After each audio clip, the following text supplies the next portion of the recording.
नमस्कार दोस्तों, एजुकेशन 24 में आपका स्वागत है। दोस्तों आज के इस वीडियो में आपको बीए परीक्षा में होने वाली 3 ऐसी गलतियों के बारे में बताऊंगा जिन गलतियों की वजह से बहुत सारे स्टूडेंट फेल होते हैं और बहुत सारे स्टूडेंटों का नंबर बहुत ही कम आता है। तो अगर आप उन 3 गलतियों के बारे में जानना चाहते हैं तो इस वीडियो को पूरा अंत तक जरूर देखिएगा, क्योंकि इस वीडियो से आपको बहुत कुछ सीखने को मिलेगा जो आपके बीए एग्जाम में काम करेगा। तो आइए बिना किसी देरी के हम लोग शुरू करते हैं और बीए एग्जाम में होने वाली उन 3 गलतियों के बारे में जानते हैं। दोस्तों पहली गलती की बात की जाए तो ज़्यादातर स्टूडेंट क्या करते हैं कि लॉन्ग क्वेश्चन के आंसर 1.5 से 2 पेज में लिखते हैं। अब दोस्तों आप खुद सोचिए कि अगर आप लॉन्ग क्वेश्चन के आंसर केवल 1.5 से 2 पेज में लिखेंगे तो एग्जामिनर आपको नंबर कहां से देगा, क्योंकि दोस्तों आपको पता है कि जो लॉन्ग क्वेश्चन होता है, लॉन्ग क्वेश्चन के आंसर हमको 500 शब्दों में लिखना होता है। अब दोस्तों जो 500 शब्द होता है, अगर आप 500 शब्दों का उत्तर जो है कि केवल 1.5 से 2 पेज में लिखेंगे तो 500 शब्द आपके कंप्लीट हो पाएंगे, नहीं हो पाएंगे। तो यहाँ पे दोस्तों आपको ध्यान देने वाली बात यह है कि आप अगर 1.5 से 2 पेज में लिखते हैं तो आपका जो लॉन्ग क्वेश्चन होता है, लॉन्ग क्वेश्चन के आंसर आपको 500 शब्दों में लिखना होता है।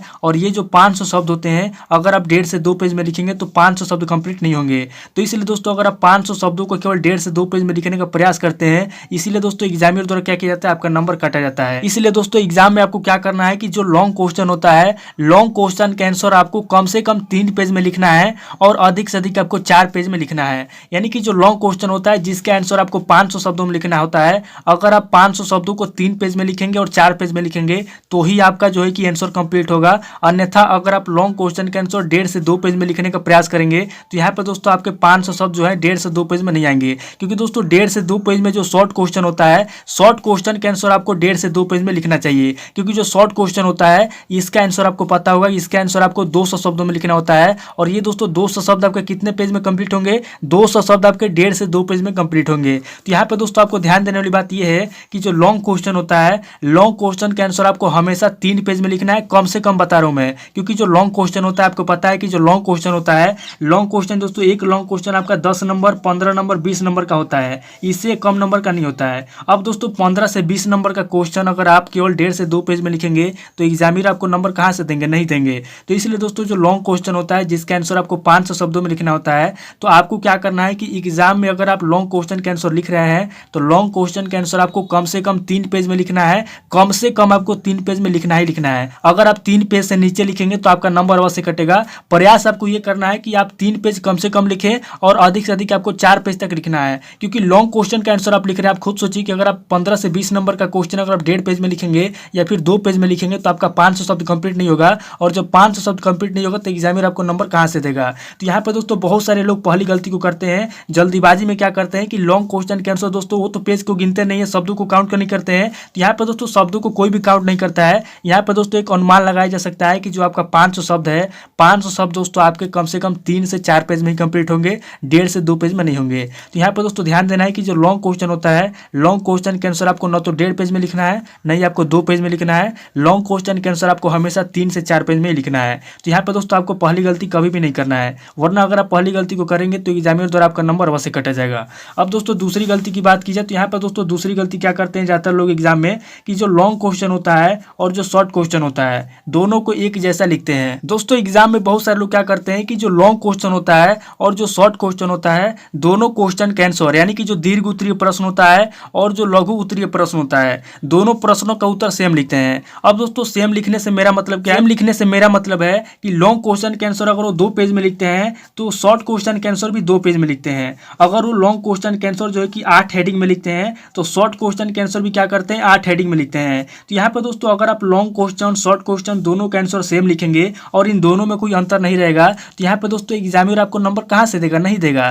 तो इसलिए दोस्तों एग्जाम में जो लॉन्ग क्वेश्चन होता है, क्योंकि आपको पता है कि लॉन्ग क्वेश्चन के आंसर आपको 500 शब्दों में लिखना होता है और शॉर्ट क्वेश्चन के आंसर आपको 200 शब्दों में लिखना होता है। अब दोस्तों जो 500 शब्द वाला क्वेश्चन है और जो 200 शब्द वाला क्वेश्चन है, अगर आप इन दोनों में कोई अंतर नहीं रखेंगे, दोनों का आंसर सेम लिखेंगे, दोनों का हेडिंग सेम लिखेंगे और दोनों को एक ही जैसा लिखेंगे। एग्जाम में दोस्तों बहुत सारे लोग यही गलती करते हैं, लॉन्ग क्वेश्चन शॉर्ट क्वेश्चन दोनों का उत्तर सेम लिखते हैं। यानी कि अगर लॉन्ग क्वेश्चन जो है कि लॉन्ग क्वेश्चन के आंसर लिखते समय अगर उसके अंदर 8 हेडिंग लिखेंगे तो शॉर्ट क्वेश्चन के अंदर भी क्या करेंगे, 8 हेडिंग लिखेंगे। तो एग्जाम में दोस्तों आपको दूसरी गलती भी नहीं करना है, आपको लॉन्ग क्वेश्चन शॉर्ट क्वेश्चन दोनों क्वेश्चन के बीच में बहुत बड़ा अंतर रखना है। अगर आप लॉन्ग क्वेश्चन के आंसर 2 पेज में लिखेंगे तो आपका नंबर कटेगा और शॉर्ट क्वेश्चन के आंसर अगर 2 पेज में लिखेंगे तो भी आपका नंबर कटेगा, क्योंकि दोनों के बीच में आपको अंतर रखना है। तो यहाँ पर दोस्तों आपको क्या करना है, ध्यान समझ लीजिए। यहाँ पर दोस्तों आपका जो लॉन्ग क्वेश्चन होता है, लॉन्ग क्वेश्चन के आंसर मैंने आपको पहले बता दी कि जो लॉन्ग क्वेश्चन होता है, लॉन्ग क्वेश्चन क्वेश्चन का आंसर आपको कम से कम 3 से 4 पेज के बीच में लिखना है, और जो शॉर्ट क्वेश्चन होता है, शॉर्ट क्वेश्चन के आंसर आपको कम से कम 2 पेज में लिखना है, इससे कम में आपको नहीं लिखना है।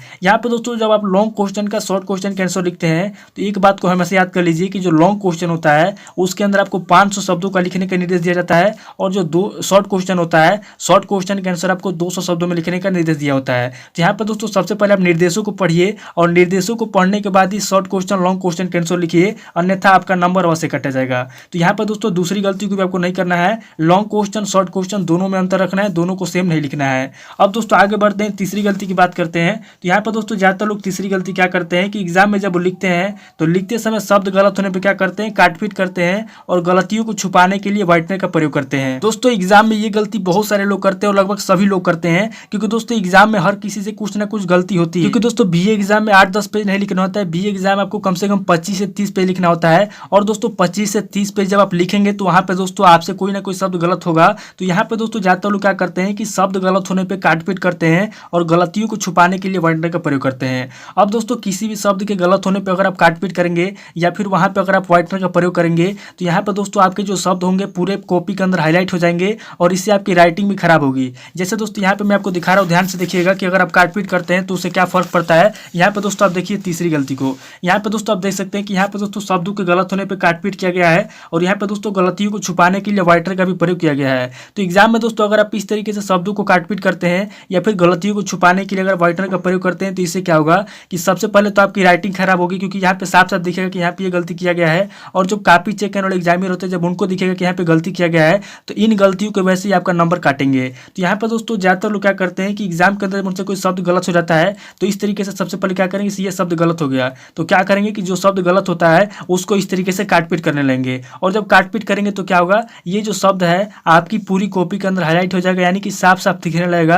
कि यहाँ पे ये गलती किया गया है। तो यहाँ पे दोस्तों इस बात को याद रखना है कि अगर आपसे कोई शब्द गलत हो जाता है, तो शब्द को गलत होने पे यहाँ पे दोस्तों इस तरीके से आपको काटपीट नहीं करना है, बल्कि अगर आपसे कोई शब्द गलत हो जाता है तो आपको क्या करना है, जैसे मान लीजिए कि आपसे ये शब्द गलत हो गया, तो आपसे जब ये शब्द गलत हो गया तो आपको क्या करना है, यहाँ पे दोस्तों आपको शब्दों को बीच से एक बार मार करके छोड़ देना है। क्योंकि अगर आप एक बार मार करेंगे तो इसे दोस्तों हाईलाइट भी नहीं होगा, और एग्जामिनर को भी पता चल जाए कि यहाँ पे शब्द के गलत होने पे इस तरीके से मार्क किया गया है, क्योंकि नियम यही है। अगर आप मान लीजिए कि इस तरीके से काटपीट करेंगे तो ये दोस्तों बहुत भादा लगेगा, बेकार लगेगा, आपकी राइटिंग भी खराब होगी, और पूरी कॉपी के अंदर हाईलाइट भी हो जाएगा, और पूरी कॉपी के अंदर ही क्या करेगा, सबको बेकार कर देगा। तो एग्जाम में दोस्तों आपको गलती नंबर 3 कभी भी नहीं करना है, अगर आपसे कोई शब्द गलत हो जाता है। क्योंकि दोस्तों मुझे पता है कि एग्जाम के अंदर, बीए एग्जाम के अंदर बहुत ज़्यादा लिखना होता है, और वैसे में दोस्तों गलती होना कोई बहुत बड़ी बात नहीं है, गलती होती रहती है। तो यहाँ पर दोस्तों गलती होने पर आपको क्या करना है, न तो काटपीट करना है और न ही व्हाइटनर का प्रयोग करना है। वहाँ पर दोस्तों शब्दों को एक बार बीच से मार करके छोड़ देना है, बाकी आपको इस तरीके से नहीं करना है। दोस्तों ये 3 गलती है जो कि आपको एग्जाम के अंदर बिल्कुल भी नहीं करना है।